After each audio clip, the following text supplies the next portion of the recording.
Hi, my name's Lee Matthews and I'm a physiotherapist, and this is Pilates, Rehab, Relax.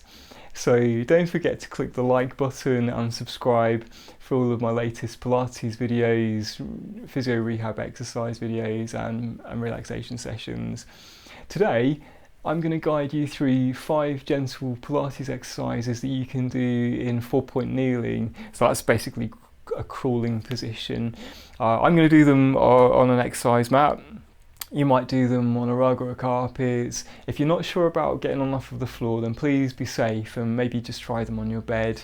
Pull the duvet back first of all, and if you're not sure, maybe even just start by doing them in laying or seated, and there's other videos elsewhere that will go through that. Throughout this video, I'm going to talk about some of the principles of Pilates. If you wanted to cover the fundamentals in more detail, then click on the link above and it will take you to a short video about that.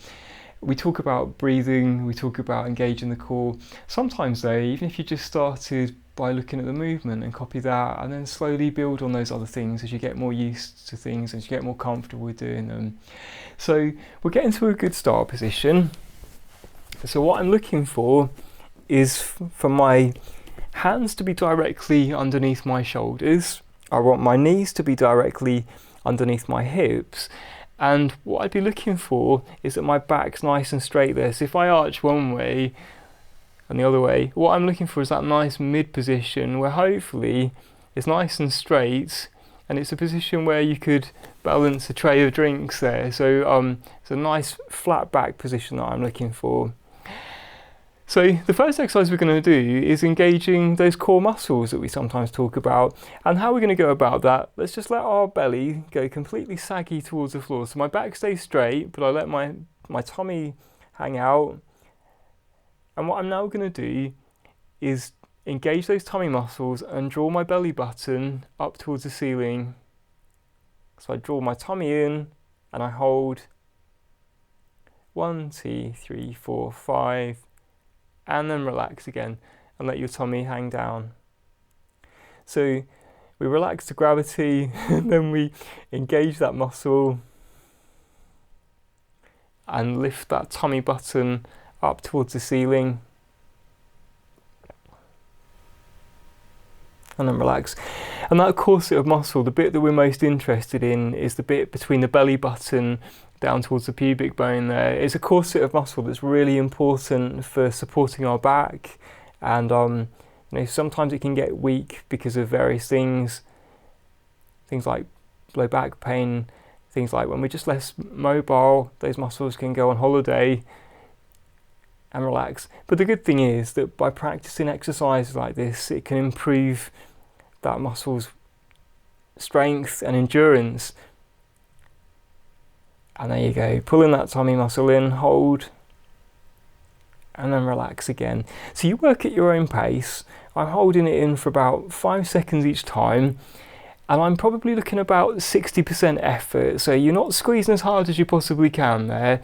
We're looking at just a gentle 60% effort, and then relax again. So it might even be that to begin with, that the only exercise you do out of these 5 is this one, and that you just practice getting familiar with that muscle, getting used to drawing it in and holding it there, and then relax. And as you get more and more used to it, it might even be that you start to engage those muscles when you do activities that you find challenging. So it might be lifting, the laundry basket. It might be when you go to the supermarket and you're holding your shopping. But by that act of just drawing that tummy muscle in, it's a corset of muscle that helps to support your back. Sometimes we use the analogy of a crane on a building site, those big tower cranes with a long arm on them. If you've got that strong tower, if you've got that muscle in your tummy working to support your spine, then when you go to lift things, when you go to move, like that crane on the building site, you've got that strength that you need there. And if those muscles get weak, it can be more challenging with other activities. So have a go with that one.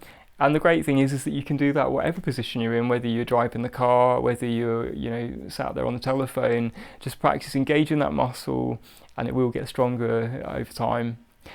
So the second exercise we're going to do is a cat stretch. So I'm going to bring myself back into that 4-point position. Again, make sure that your back is nice and straight to start off with. I've got that long spine, wide collarbones, and I've centered my pelvis in this position. And what I want you to try and do for me now is engage those muscles, draw that tummy button in. And for some of you, the start of this exercise might be just a gentle movement. We can arch the back up. So I'm going to tuck my tailbone underneath me, draw in my tailbone forwards, and then I'm going to poke my bottom out.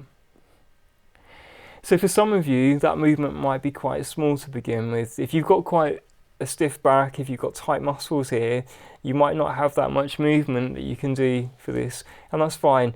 If you find that's easy though, then again, keep drawing that tummy muscle in and breathing out, curl in as far as you can and hold that for a few seconds, and then breathing in and looking up in front of you. So I'm arching my back all the way one way and then all the way the other. So again, as you breathe out, draw that tummy button in. So we're working our abdominals, having a good stretch at the same time. And then as you breathe in, looking up in front of you and poking your bottom out. Do a couple more of those. So again, you might just stick to doing the really gentle exercise as we set out at the start. But if you're doing well, you can progress onto that full cat stretch there. And again, you might even involve your breathing. So as you curl up, you breathe out, keeping that tummy button drawn in, and then looking up in front of you as you breathe in. There you go. So that was our cat stretch. And again, you might just keep it gentle to begin with and stick with that little movement to begin with. And as you get better, you can increase that movement. The next exercise we're going to do, exercise number 3, is called threading the needle. So if you're comfortable in this position, you might have your weight over the arm still, but I'd say it's probably kinder to have your weight over the knees for this one. And what I want you to try and do for me is to take one of your hands, I don't mind which, and for those of you that are struggling, maybe the first exercise you do is just going to be a case of lifting the arm up slightly, and that's fine. But if that's easy, then the threading the needle, if you imagine this as your thread, and the arm here and this space is the gap in the needle, we're going to practice that rotation movement. Now for some of you, you might only go a little way with it. For others, you might go quite far. Again, you work to your own ability, and it's not uncommon to find that one side has got more movement than the other. So again, the same on the opposite side, and either a small movement or a bigger movement.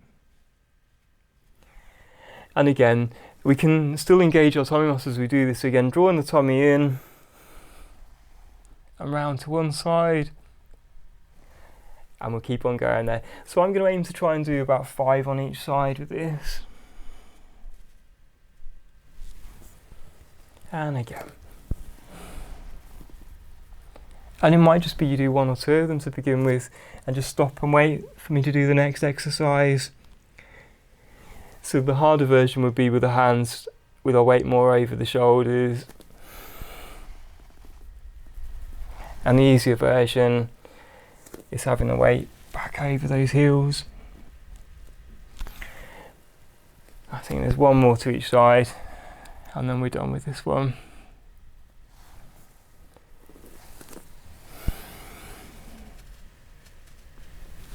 There you go. So that was threading the needle. We're going to go on for exercise 4 to one called swimming, and we're going to focus on swimming legs.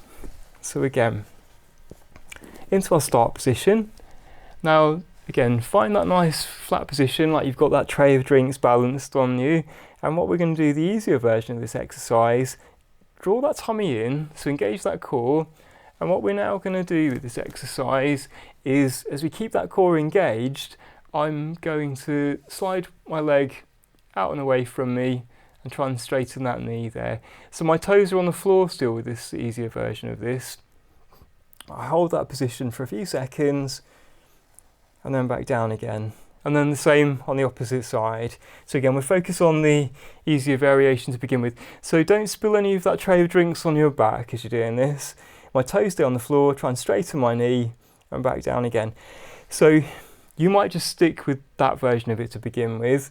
The slightly more challenging version would be to lift the leg actually off of the floor when we do this. So again, draw those tummy muscles in, hold that position, and this time I'm going to lift up and hold that leg there for a few seconds. Again, don't spill any of your tray of drinks, and then back down again, and the same on the opposite side.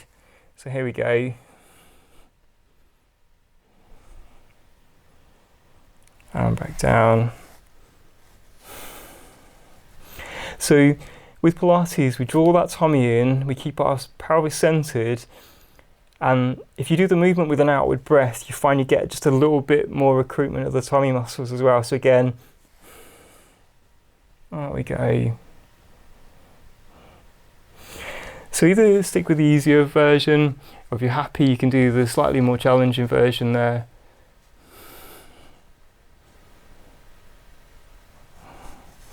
And the nice thing about Pilates is with any of these movements, with any of these positions, they're adaptable. There's always ways of making it slightly easier or slightly harder. And one more. So maybe start by just doing a couple of them. You know, I aim for about 5 of each of them with this, but I think you could definitely progress on to about 10 of each of them. There you go. So that was exercise number 4, which was swimming legs. Now what we're going to do for our final exercise, number 5, we're going to stay with swimming, but we're going to bring our attention towards the arms.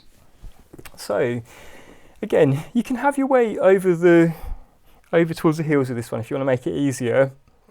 And what I'm going to do, again, maybe to begin with, just focus on lifting up one of your arms. Just make sure you're okay with that position.